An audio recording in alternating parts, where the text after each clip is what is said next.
Hey guys, this is Andrew with rockclass101.com, and in this week's ukulele lesson, Matt's going to be teaching you an Irish tune which is called The Black Velvet Band. Now this is a traditional folk song with an absolutely gorgeous melody, and the best part about this arrangement is that it is very beginner friendly. So if you are just starting out with your journey of playing fingerstyle chord melody type arrangements, this is going to be a great challenge for you. Now, with that said, let's take a step back. Let's talk a little bit about this lesson. So in this video, Matt's going to be teaching you how to play the first half of the tune. Now, if you want to watch the part 2 lesson, which is going to teach the second half of the tune, that's going to be available at this link right here, or you can go to the site rockclass101.com, do a search for the Black Velvet Band. Now also on that page will be the tabs that you can print off to follow along with, plus the really cool interactive on-screen tab viewer. Now this is a great feature where you can hit play, you can watch the tab scroll across in real time, you can highlight bars to loop sections, slow it down to any speed you wish. Just a great asset in learning this song that much easier. So with that said, I'm going to go ahead and hand it off to Matt to teach you how to play this tune. And don't forget to grab the high G ukulele to follow along with. So let's jump into it. Hello! In today's video, we're going to be learning a solo ukulele arrangement of the Black Velvet Band, a traditional Irish tune. Let's go and dive in with melody A, and we're going to start with the pickup bar. It's going to look something like this as I bring the camera down. We're going to start here by playing 5 on the A twice. We're going to use our pinky finger on our fretting hand, use our thumb on our playing hand, 2/8 notes, just play those just like that. And from there, that allows us to jump now into the verse. We're going to start with this G5 chord. Take your index finger, add it on the 2nd fret of the C string, middle finger here on the 3rd fret of the E string, keeping our pinky still there on 5 of the A. We're going to strum through all 4 using our thumb. We're going to play 5 on the A 2 more times with the thumb, and that wraps up the first measure. Going right into the second measure, you're going to take this G5 and you're going to alter it a little bit to play a G chord. Now you might play a G chord another way, but this way is going to be a little bit easier for this arrangement, even though it might seem harder at first. The way we're going to do that is this pinky finger is going to come off and this index finger is actually going to collapse and bar across the C, E, and the A strings all across the 2nd fret. Remember, with bars, it's not just about pushing harder, it's also about pulling back a bit. Use the uke to your advantage. See how I'm kind of pulling back, and that will allow me to kind of pinch on the A string a bit. After I've done that, I'm going to leave the middle finger where it was on 3 of the E string so that I can strum through 0, 2, 3, 2. If you struggle getting a buzz there, that's usually the middle finger. Make sure that it's nice and articulate. It's a tricky chord, but it does make the arrangement easier, I promise. After we play that, we're then going to play 3 on the A with the ring finger, squeezing it in underneath. You also, if you're comfortable with it, can collapse the middle finger here. Both of those work. Then we're going to play 5 on the A string with our pinky coming back out. So that second measure is complete. We now go to the 3rd measure, where we're going to take this middle finger, play the 3rd fret of the A string. And that's all for that C chord. And then we're going to move to a different G chord. Well, it's the same G chord, just played a more familiar way probably. Take that middle finger, slide it down 1 fret to 2, add the index on 2 of the C, ring finger to 3 of the E, strum through all 4 of those. We're going to hold that until the very end of the next bar here on 4, where we open the middle finger and play open on the A string. And those are the first 4 bars of this song. And in time, but slow, it should sound something like this. 1, 2, 3, 1, 2.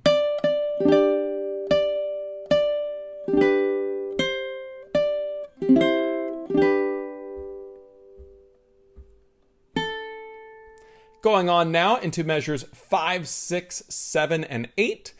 We're going to be playing that same little G5, but played a different way. In this case, we just leave our fingers where they were from the previous G chord, and we pluck our G, C, and E strings by just taking our thumb, going through and stomping on the A string. Then we're going to play open on the A. And then we're going to take that middle finger there and reapply it to the 2nd fret of the A string. Play that. Going into the 6th measure now, we're going to play this C5 by just taking off the index and ring fingers, leaving the ring finger where it is on 3 of the E. Strum our G, C, and E just like we did a moment ago. resting your thumb on the A string to help give you control.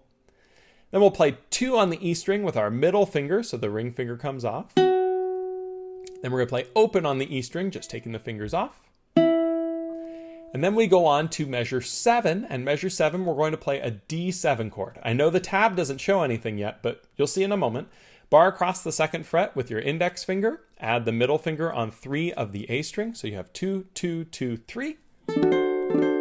Make sure you hug the fret wire. If bar chords are new to you, the big trick to doing them well is just making sure you get right up next to that fret wire. Not coming over it, that's not going to help. Get right up next to it. Another quick tip is it's okay to take that middle finger and stack it over the index and use the ring on the A string if you need the extra support. But we're going to fret this, and then we're going to pluck the C string, E string, G string, and then we go into the 8th measure where we're going to play that 3rd fret on the A string. Then we're going to add the pinky on 5 of the A and take it off for the 3 on the A again. So the reason we're playing that D7 is because we're what's called arpeggiating it. Is that a word? I think it is. We're playing an arpeggio of the D7 by playing the notes individually. So those measures, 5, 6, 7, and 8 should sound something like this in a nice slow time. 1, 2, 3, 1, 2, 3.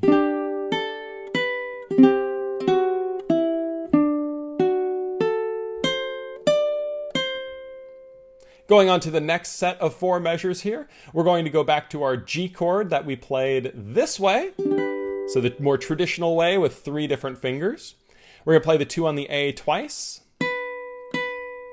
Going into the 10th measure, we're going to play 2 on the C. Then we're going to play open on the E by simply taking the ring finger off. That's a deceptively difficult thing to do. You might notice at home your middle finger comes off sometimes. Practice getting just that ring finger off. And then we're going to play 2 on the E string by using this middle finger to come up to 2 just like that. Then going into the 11th measure here, we're going to play this E minor chord. To do this, take that middle finger that just played 2, slide it up 1 fret to 4 on the E string. Take your ring finger, add it on the 4th fret of the C string. So we have 3 on the E string with the middle finger sliding up, and 4 on the C string with the ring finger. We're going to strum through our G, C, and E together. Then we're going to play open on the A. And going into the last measure here, measure 12, we're then going to play a full E minor by adding this index finger to the 2nd fret of the A string, strum through all 4 strings. Then we're going to play 3 on the E all by itself. So those 4 measures, 9, 10, 11, and 12, should sound something like this. 1, 2, 3, 1, 2, 3.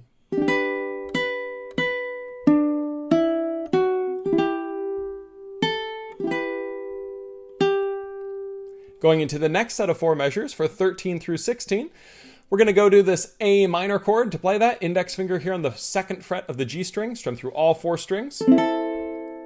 Add 2 on the A with the middle finger, and then add 3 on the A with the ring finger. Then the next measure has this little D7, a little bit different of one than we're going to play.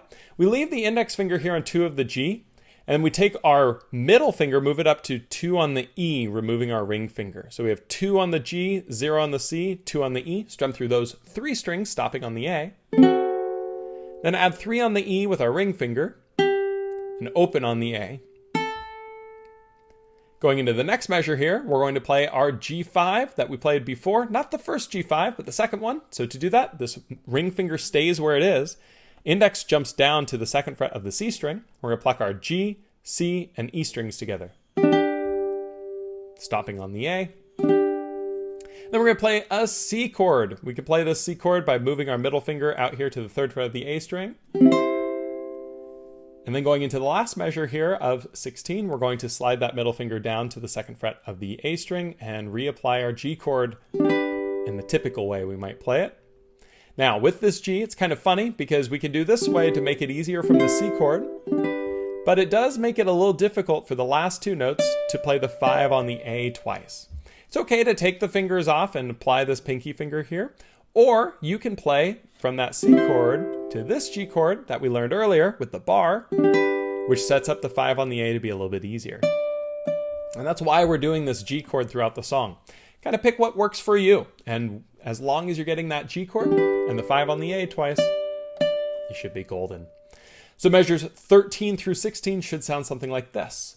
1, 2, 3, 2, 2, 3.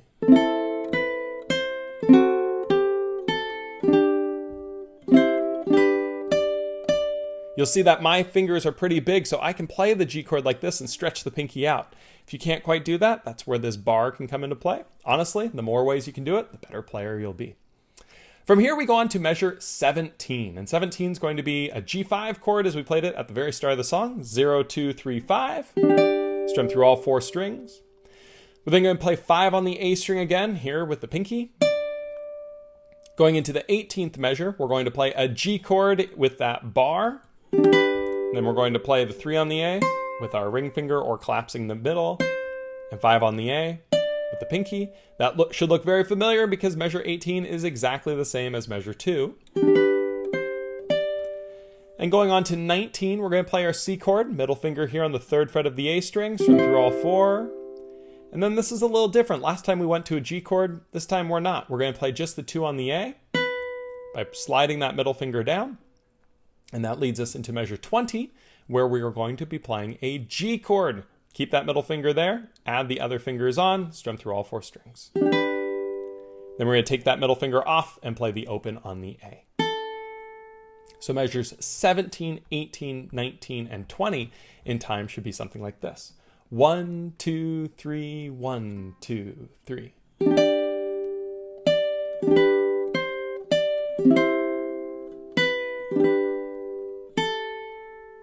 Going into measure 21 now, we hold our fingers where they were.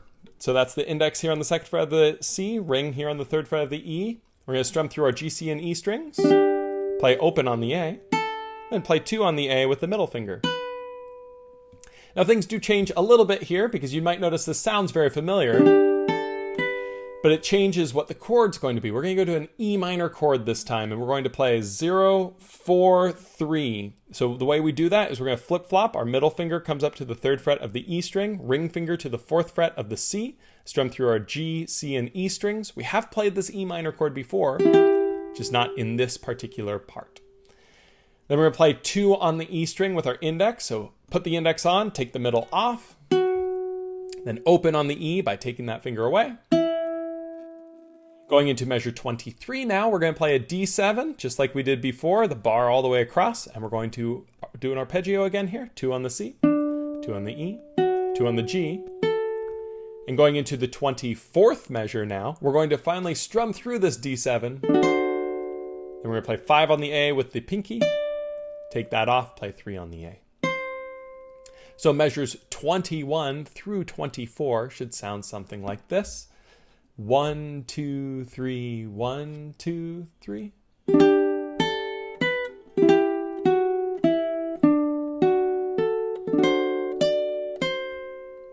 Going into 25 through 28 now, we're going to start with our G chord. How do we want to play the G chord? Well, I like to use the 3-finger method here. I'm going to play through the chord and then the 2 on the A string twice afterwards.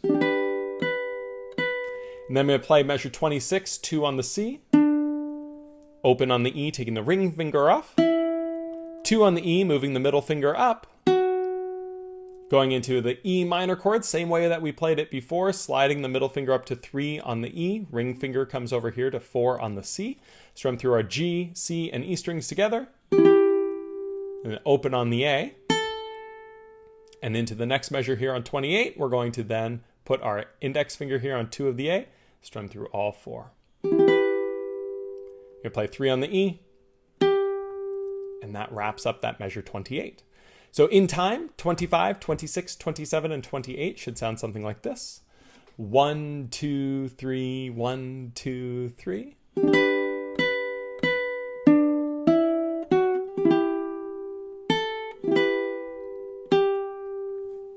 Going on to the last 4 bars of this first verse part, we're going to play our A minor chord, index finger here on the 2nd fret of the G string, all 4 strings. Then we're going to play 2 on the A with our middle finger here, 3 on the A with the ring finger.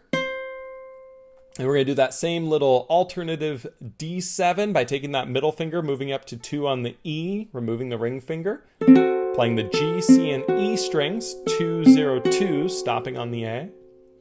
Then playing 3 on the E with our ring finger, open on the A, which wraps up measure 30. And we go into measure 31 here. We're going to play our G5 by just leaving our ring finger where it is, move our index finger down to 2 of the C, go ahead and remove the middle finger. So ring finger stays there on 3, index comes to 2 on the C. Strum through our G, C, and E together. And then we're going to play a C chord. We can just use our middle finger here. And then to close this out on measure 32, we slide that back down and play a G chord. And we can do that with the 4-finger method or with the 2-finger method. Which one's better? Well, we do play the 5 on the A at the end of this measure. So if you can make the stretch like this, that's totally fine. Otherwise, it's also fine to do this. One of the cool things about this song is finding those variations and finding what works best for you. Let's go ahead and hear these 4 bars in time, though. It should sound something like this. 1, 2, 3, 2, 2, 3.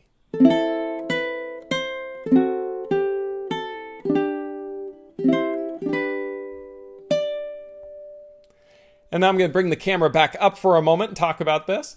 This is a really fun tune because we're using a lot of that thumb action. So getting really comfortable with that is important. And it's in 3. So it's important to keep that feeling of 3 as you're going through these different parts. But that concludes the verse section of this. All right, guys, so big round of applause goes out to you for learning half of this tune. Now, Matt is going to be teaching the rest of the song in this lesson right here, which is our part 2 lesson. You can also find it by going to the site rockclass101.com and doing a search for the Black Velvet Band.